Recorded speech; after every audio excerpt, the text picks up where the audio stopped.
Why'd you put this parents' guide together? Well, parents, especially parents of public school students, really don't know a lot about the state's private schools. And since we had data from a survey of private schools that we conducted earlier this year, it was a good opportunity to use some of that data to really clarify some of the major misconceptions about private schools in North Carolina. The way you set this up is really a la David Letterman. You have a top 10 list, and all of this list consists of myths. Tell us what you did with the myths.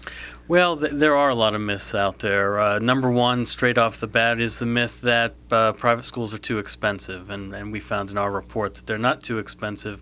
They're actually pretty affordable.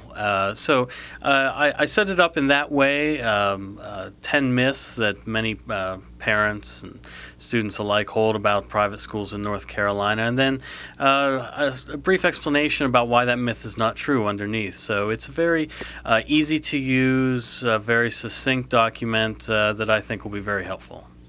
In addition to the myth about pricing, there are some others that people might hold, a lot of people might hold, one of them being the types of teachers that are in private schools. What did you find about private school teachers?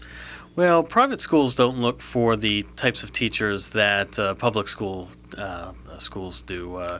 They don't need to have a certified teacher, and so many private schools will look in the private sector, or they will look elsewhere to find a more qualified teacher. So they don't have the same kind of constraints that public schools do when it comes to hiring a teacher.